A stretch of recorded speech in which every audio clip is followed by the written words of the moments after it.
Hello everybody, welcome to Boss Rush Games 1v1. Sitting in for the wonderful Celeste today is your host, Dan Murphy from Nintendo POW Block. Today we have a very special episode where I'm interviewing the developer of Chesslocke, Mr. Loxilus. Welcome to the show. Hey, thanks for having me. No problem. So before that, we'll get into a quick housekeeping.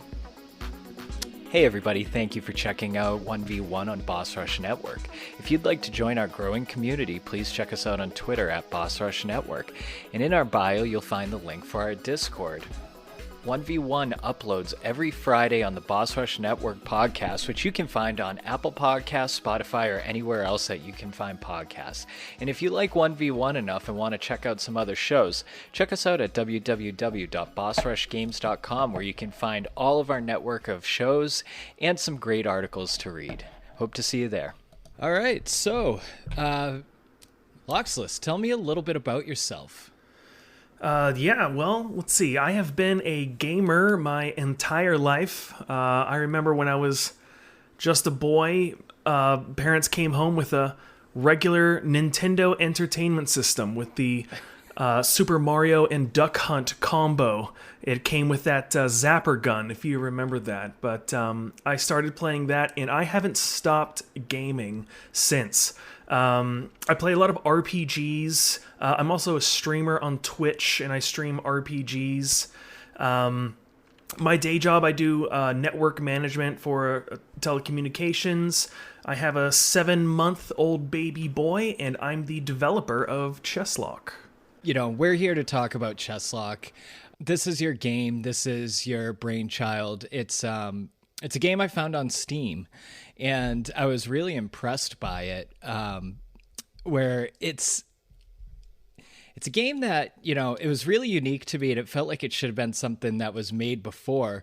But can you kind of go into it just a little bit? Tell us about Chesslocke, what it is, the basics, and, tell us everything we need to know. Yeah, so Chesslocke is chess with RPG elements. So your pieces gain experience points, level ups, new abilities to unlock and upgrade, and it's played across a 50-mission campaign where every match has uniquely placed pieces. So if you think about chess, the game starts the same way every time, right? Your chess pieces start in the same position. Well, in Chesslocke, as you progress through the campaign, every mission is going to be uniquely placed pieces. So maybe your king and queen start on the corners of the side of the board. Maybe your knights start on the third row. Maybe you only have 4 pawns to use. And maybe there's a wall, which is a new obstacle which blocks movements wherever it is. So these are just new obstacles that you're going to have to maneuver around. And since every game is different, you have to come up with new strategies. You have to figure out how to win, and it's a different game every time. So basically it's like you're going to play a round of chess each match, correct? Yeah, so it uses the normal chess movements. Bishops move diagonally, and your knights move in the L shape. So all of that is normal, but there are new abilities that you can unlock and upgrade to help you win games. Like some are offensive, some are defensive, some are utility. And what's really cool too is like it's not the same amount of set pieces that like a regular chess match has, correct? Like you could have a few less pawns, or are there even extra pieces sometimes in matches? Like you could have 4 knights or something? So once you beat the campaign, which is 50 missions, it unlocks something called the dungeon.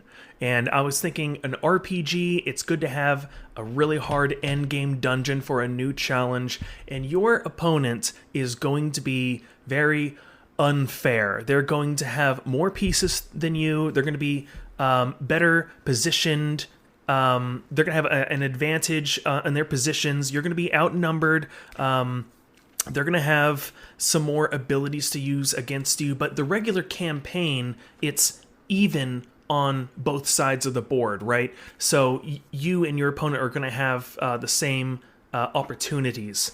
Right. And you had mentioned as well, like, each piece has kind of its way to level up or get unique abilities.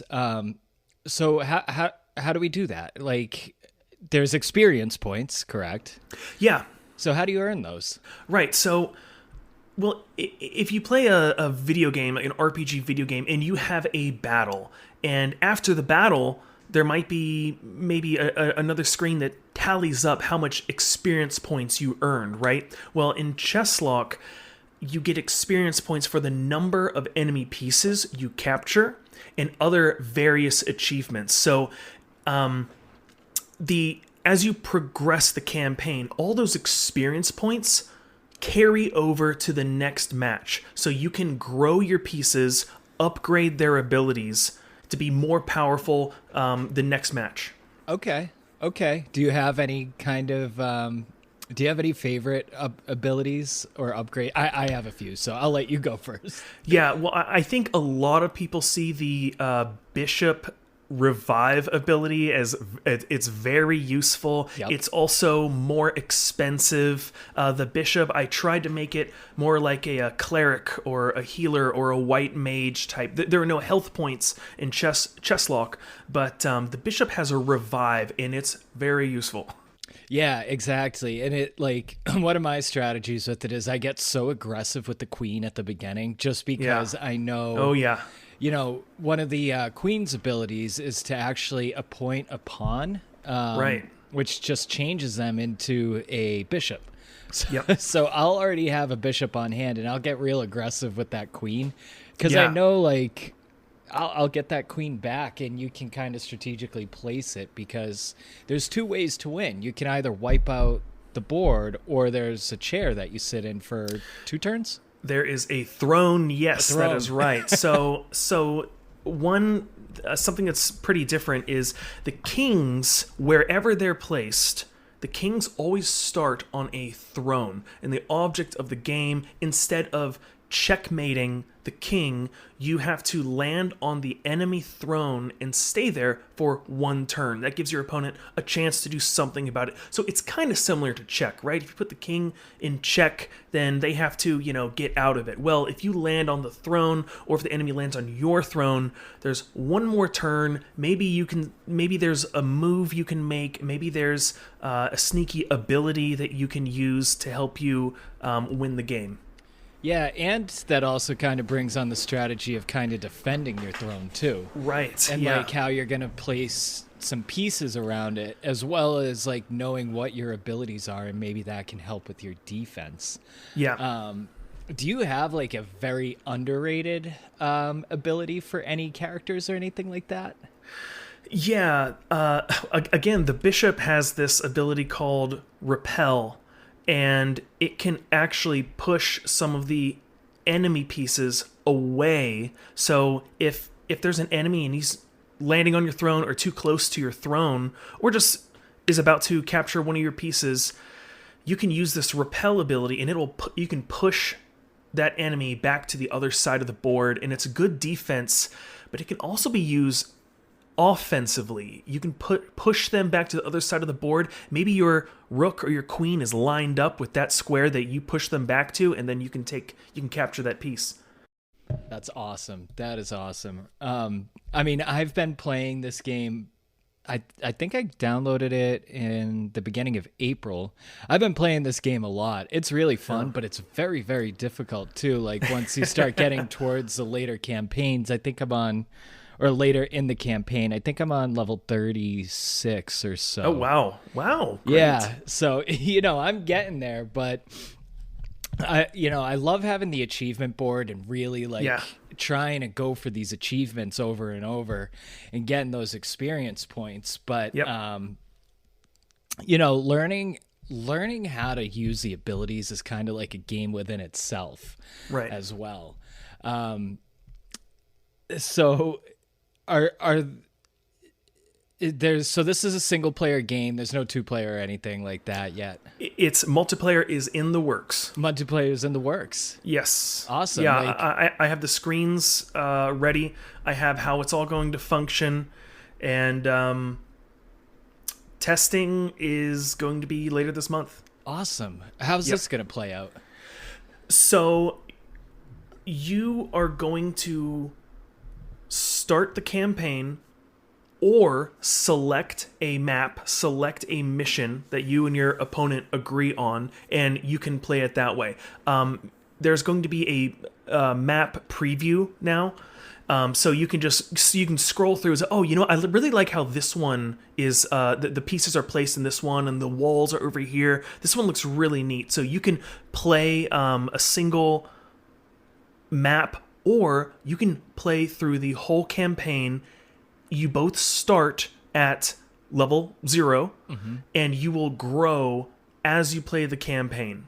So I don't want someone to be too overpowered and playing against, if there's a level 50 player playing against a level 10 player, well, that's not going to work, right? So you would both start with the same amount of XP, and then you choose which abilities you want to unlock and upgrade, and then you can play through the campaign together.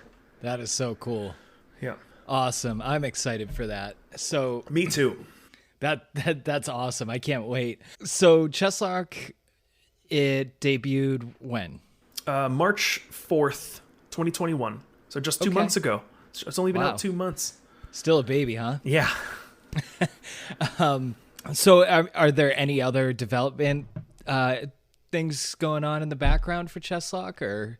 Yeah, well, there are definitely plans. One, the most requested thing is multiplayer. And in fact, there have been a few YouTube videos doing a review, and they're positive reviews, but they take a point off because there's no multiplayer. Wow. And so that's definitely going in. I would love to expand to iOS and Android. I think this would be great on a tablet or even on a phone. I would like to localize to other languages, and just bring more people to playing the game. Yeah, the multiplayer, I think it'll be a big deal because for someone, for me, I'm not that good at chess and I love RPGs. So this is such a nice balance for me. Were you a big chess player growing up? Walk me through this. How did you come up with this? I was playing a lot of RPGs and I was playing a lot of chess. Yeah.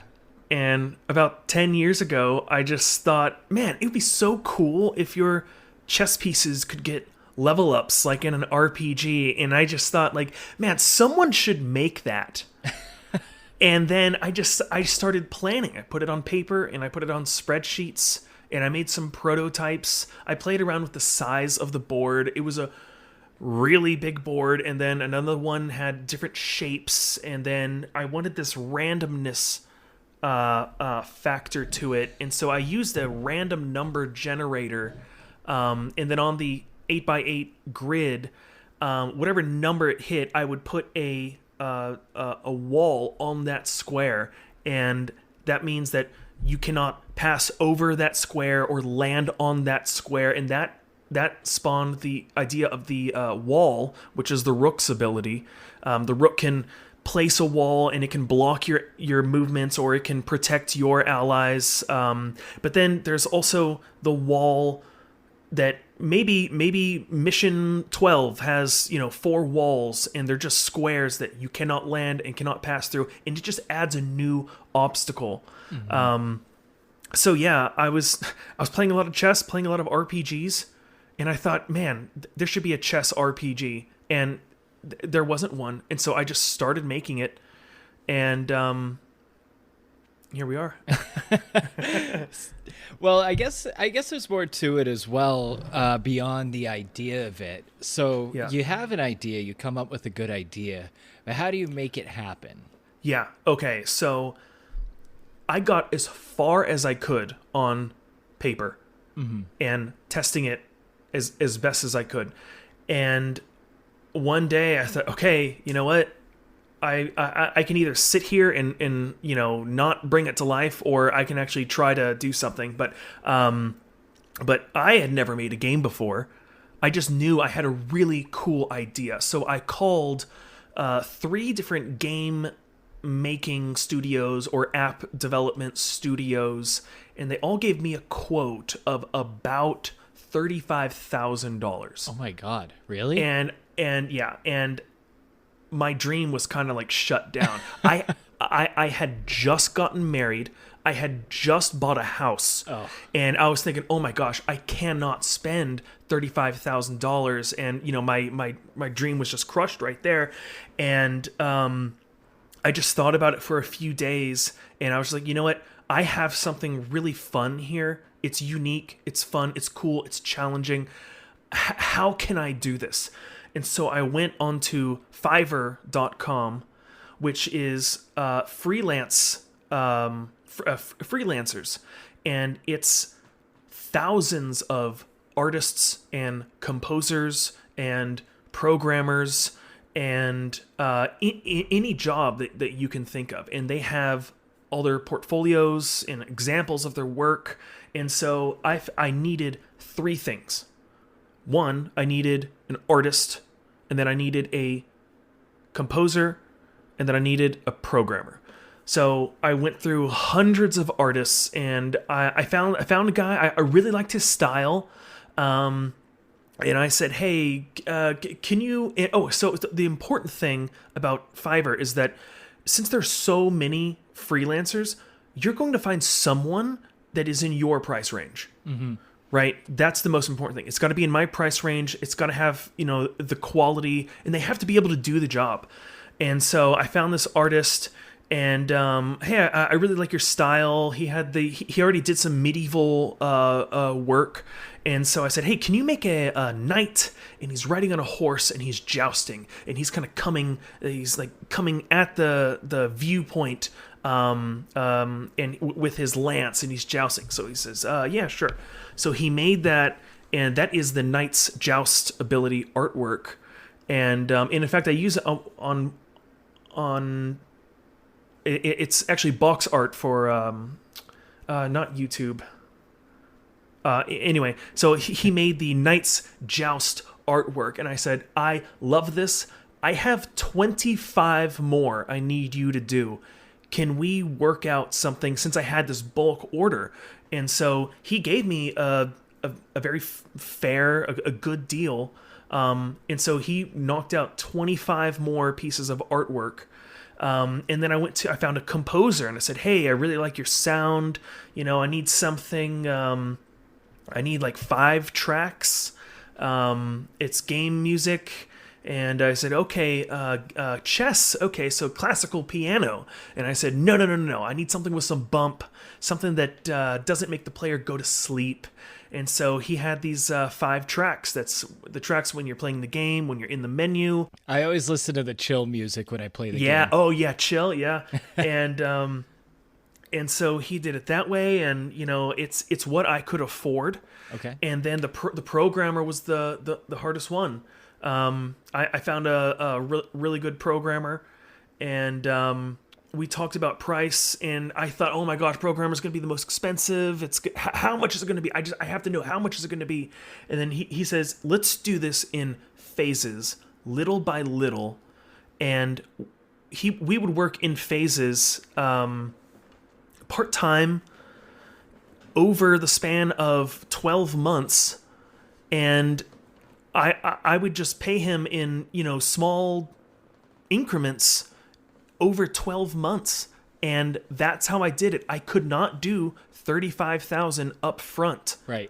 But I did about a third of that over 12 months. Right. And that's how I made this game. Wow. So do you know what program your developer used? Yeah, it's Unity. Okay. Yeah, Unity seems to be somewhat, user friendly. Did you attempt to try to do this on your own at any point, or were you like, this is just beyond me? Yeah. I mean, I have I got some programming books. I bought this online Unity course. I looked at YouTube videos and I gave it a shot. And you know what? I realized I can either take the several years learning how to do this and then even more years actually perfecting it to be actually good at it, or I can, find someone else who's already good at Unity programming and do it that way. So that's what I did. Right. Because at that point too, it's like it's pretty much a full-time job developing a game. And with everything else you have going on, you just said you had bought a house, just got married. Yeah. It's a lot to put in there, but I'm sure that gives a little hope to some listeners that are saying, man, I really want to develop a game, but I just don't know how to. Right. Exactly. So that's cool. Like, do you ever, do you see yourself developing more games? Do you have ideas behind you? Like, is this something you'd do again? Yeah, I would absolutely love to make more games. I think about ideas for games all the time, and I put them down on paper. I'm still working on, promoting Chesslocke. Like I said, I'm working on implementing multiplayer. So it's going to be my focus for, the next several months. Right. But I would absolutely love to make more games. That's the dream. And you're not part of any studio or anything. You're just doing it on your own as well, right? Right. When you go to the Steam page, it just has my name. It asked me, "What's the name of your studio? What's the name of your company?" And I don't have one. It's just me. So it just says mine. It says Taylor Hatton. That's pretty funny. So since you're on your own, you're not paired with any studios or any help like that. How has the marketing been for you? Yeah, so I haven't paid any money for advertising, and right now it's all been word of mouth.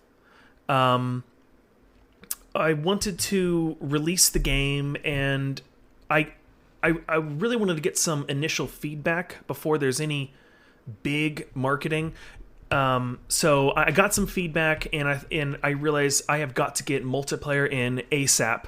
So working on that. I did reach out to probably the top 10 biggest chess streamers on Twitch, and I sent them a Steam key so they can play the game for free, and I'm still waiting for one of them to accept the challenge of Chesslocke. Okay. It's kind of niche too. Like I feel like chess streamers just want to play chess. Exactly. Right? And even though you're moving pieces and you have a chessboard, this is not necessarily chess, correct? Like it. Right. I feel like it's more of an RPG than it is chess in a sense. Yeah. In fact, I heard back from a really big chess streamer on Twitch, one of the biggest ones. He got back to me about 20 minutes before this interview. Oh, wow.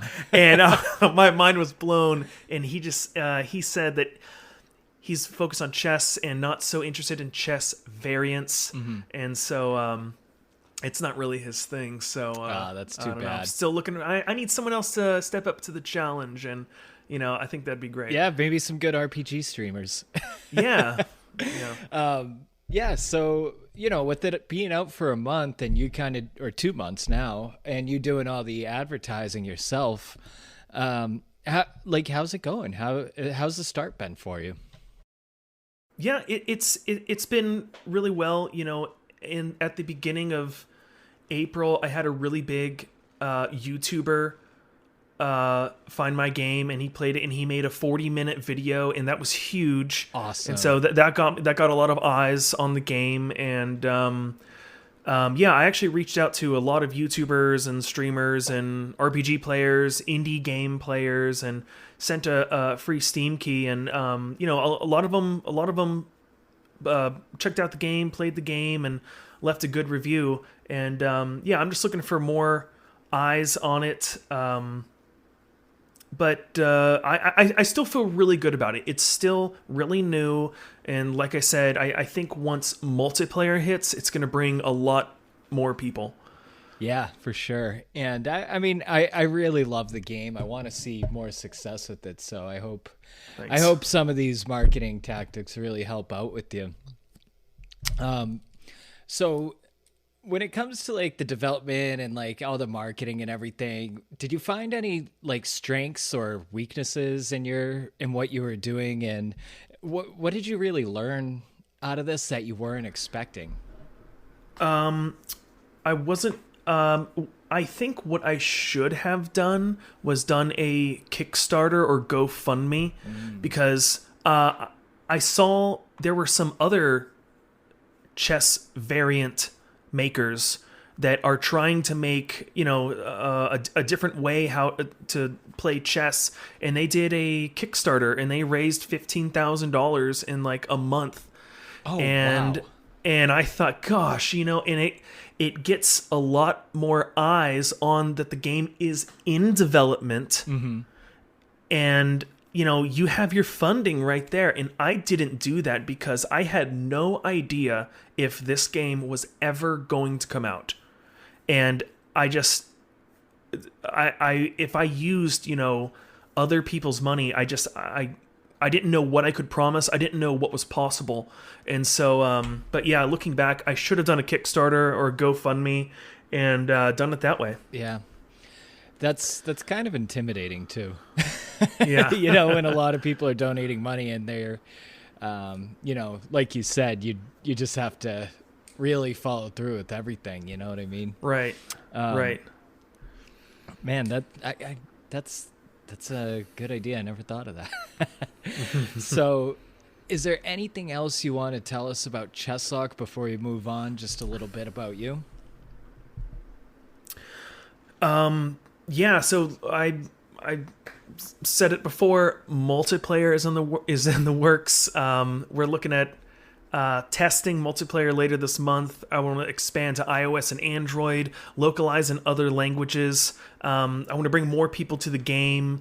I even had the idea of like an esports thing. Oh, wow. And so, but I mean, that will be a bit later down the line. So I really think this could be really big. So I'm really looking forward to that.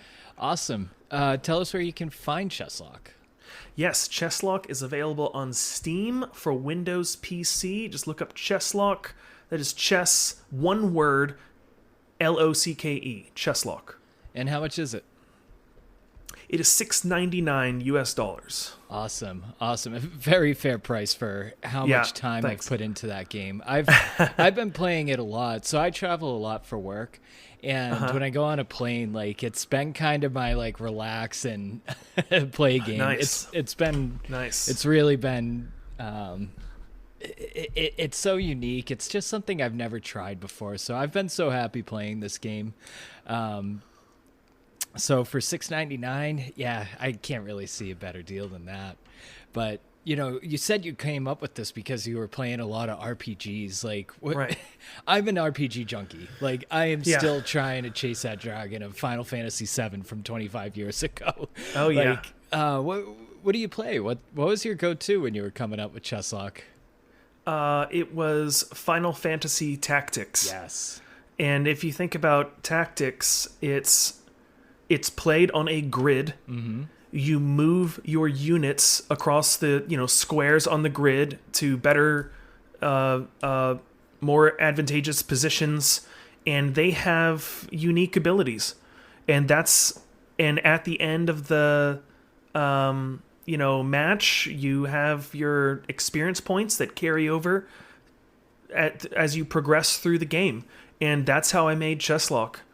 It's chess with RPG elements, experience points, level ups, new abilities you can unlock and upgrade, and all the matches are unique and different. And that's pretty. Yeah, I can see that. And on top of that, you have your campaign, and then you have your post game dungeon, just like Final Fantasy Tactics had. Remember that dungeon that was like what, 13 stories tall or something like that? Yeah, something like that. I never played the any of the other Tactics games. Did you? No, I didn't. Yeah, I kind of missed out on. It was on Game Boy Advance, I believe. Right. Yeah, there was Advance 2 or something like that. No, I never got into that one.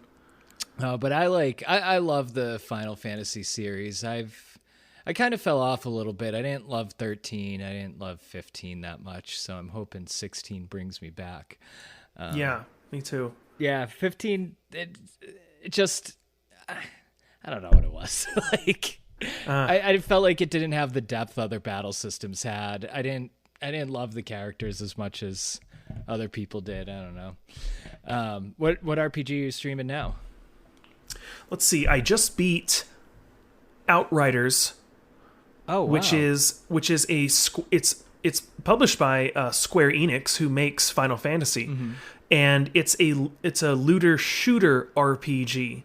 And you pick one of your classes. Like there's a tank class, there's a pyromancer class, technomancer, which uses like gadgets, and then kind of a rogue trickster type class. But so you have these 4 different classes you can choose from. You get experience points and level ups, and then you get your gear pieces, and then you have these abilities that you get to choose from. So it's a shooter RPG, and it was pretty fun. I just beat that a couple nights ago. It was a pretty good game. Oh, nice. What system is that on? I played it for PC. I think it's also on Xbox. Yeah. Yeah, I haven't delved into the PC gaming yet. I heard that was good, and I think I've been trying to get a PlayStation 5 for a long time.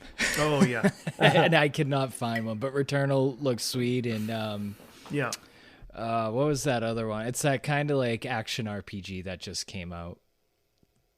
Near Automata or something. Oh, yeah, or, Near no, Replicant. Just came out, yeah. Yeah. So, do you stream every night? No. Well, with the wife and baby and trying to work on Chesslocke, promoting Chesslocke and stuff, I'm not able to stream every night. I stream a couple times a week, maybe 2 or 3 times a week. It's different times, different days. It's whenever I can, really. Okay. And I'm actually thinking about the next game that I'm going to stream, and I think it's going to be one of the older Final Fantasy games. On my Twitch channel, I have a list of all the RPGs that I completed, and I have the RPGs that are on my backlog. Oh, wow. And I have some of the viewers help me decide what the next game is, which I need to decide probably within the next day or 2 here, because I just beat Outriders, so I need to go back to my retro RPG roots. I have a few Final Fantasy games on the backlog, so it might be one of those. Nice. Which ones are on the backlog? Final Fantasy 2, Final Fantasy 3, and Final Fantasy 13. Okay. And those 3 games got bad. They get a bad rap for some reason. I know 13, people say it's too linear. Final Fantasy 2, people complain about the battle system, and I just heard Final Fantasy 3 is kind of boring, and they've been on my backlog. But I said, you know what? I want to see why people don't really care for these 3 Final Fantasy games. So I might do one of those. Yeah, 13. I think the linearity wasn't even its biggest issue. For me, like, it's a game where you actually learn the story through reading scripts that you find in the game versus learning the story through gameplay, like Final Fantasy 10, 9, 8, like those kind of games. Yeah. And the battle system is, they really took a chance with something interesting on it. So it's pretty polarizing if you like it or not. Final Fantasy 3, I actually really enjoyed.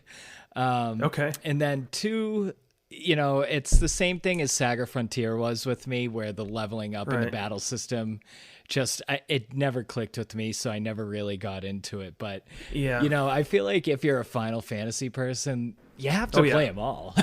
You have If you go to my Twitch channel, look at my information, and I have the list of RPGs I completed, and I have about 12 Final Fantasy games on there. Oh, that's so awesome. It's just Final Fantasy. Yeah, let's see, 1, 4, 5, 6, 7, 8, 9, 10, 15, Tactics. Those are the ones that I've completed so far, and they're only RPGs, not like Dirge of Cerberus. I don't count that. Okay. Right? Yeah. That was the Vincent Valentine shooter game. So I beat that, but I'm not counting that. And I don't know if you can see behind me. Let me is that adjust my Sephiroth? light. Yeah, it's Cloud vs. Sephiroth. Oh, that is so cool. With the moon. Oh, and over here, that's a Cactuar. Yep, I saw him. Yeah. Oh, that's so cool. I love that. Yeah. Man, what was I gonna ask you? So are you playing? Do you stream PC games mostly, or? Oh yeah. So I have a PS2, Okay. a PS4, a Nintendo Switch, and a PC. Okay. So I have a PlayStation 4 and I have a Nintendo Switch. Mm-hmm. Do you have any kind of like hidden gem JRPGs or RPGs that you could recommend to me? Because I am like desperately looking right now. Yeah. Okay. If you have a Switch, I totally recommend Octopath Traveler. Yeah, that was a really good game. Okay, so you did play that, yeah. Yeah. So it has that retro look, like a Final Fantasy VI retro look, but it has the genre is called, I think it's called HD 2D. Right. Where it looks two-dimensional, but it has the advanced particle effects graphics and things like The that. artwork was beautiful in that game. Oh yeah, absolutely. And the soundtrack, I absolutely loved it. Hey, did you play Project Triangle Strategy? I did. Yeah. Okay. Great. Well, hang on. Hey, let me take a look at my list here. What do I have completed? What else did I have? Mario Rabbids was really, really good on Switch. Which one? Mario Rabbids Kingdom. I don't know that one. It's basically it's a Final Fantasy Tactics strategy RPG, except it's Mario, Rabbids, and guns. Huh. It's always on sale for like $15. You should really give it a go if you haven't tried it. Okay. Did you play Dragon Quest 11? I did, and I never finished it. I put in about I think I clocked 150 hours. Wow. And I loved it. It's a great game. I recommend it. I was kind of ready for it to be done. I mean, when it was 150 hours. Now there are more things to do when you beat the game. There are more things that you can do, and I was doing all the quests and all the crafting stuff. Yeah. But I was ready for it to be done though. Yeah, I have a lot of retro games on my RPG list. Oh, you know what I bought the other night? Pokemon Snap. Oh, how's that going? It's going well. I got it. I wanted a game to play with my wife, and she likes really cute things. Yeah. And so, the new Pokemon Snap is great. I played the original from 1999 on the Nintendo 64, and it was actually a really good game. It was so different. I mean, you're so used to when it comes to Pokemon, you're so used to battling, right? Right. You battle other Pokemon, collect, capture other Pokemon. There's zero battling in this game. Right. And you're just a photographer on a moving track that you cannot control, and you're looking left, you're looking right, you're looking up, and then you can eventually interact with the environment, and there are Pokemon everywhere. And you take photos of them. When I say it, it sounds kind of dull, but it's actually really well done. It's really fun. Yeah, I heard it's like a really cool, relaxing experience. Yeah, it is. That's cool. I've been on the fence about it. I do a podcast every Monday night called Nintendo Pow Block, and for the listeners listening to this on podcast, we're recording this on a Monday night, but I skipped out on tonight's episode because they're talking all about Pokemon Snap, and I haven't bought it yet. So, okay. I'm actually gonna listen to my co-hosts and base it off of them, but I'm sure they're just gonna, gush all over it tonight. Yeah. All right. Well, is there anything else you want to tell us about yourself, or tell us about Chesslocke or game development? So if you want the latest news, I suggest joining the Discord channel. Chesslocke is on Discord, It has the latest announcements. I give sneak peeks of everything that I'm working on. I've shown the multiplayer screens that are in development, so you get a taste of what it's going to be like. And I give tips on how to play the game, and it's people talking about Chesslocke. So join the Chesslocke Discord. Now, how do I find the Chesslocke Discord? Yeah, so just go to either your Discord app or the Discord page, and then just type in Chesslocke, Chesslocke, and join. Awesome. And where can we find you? I'm very active on Twitter. On Twitter and Twitch, I'm at Loxulus. How do you spell that? Loxxulus. Awesome.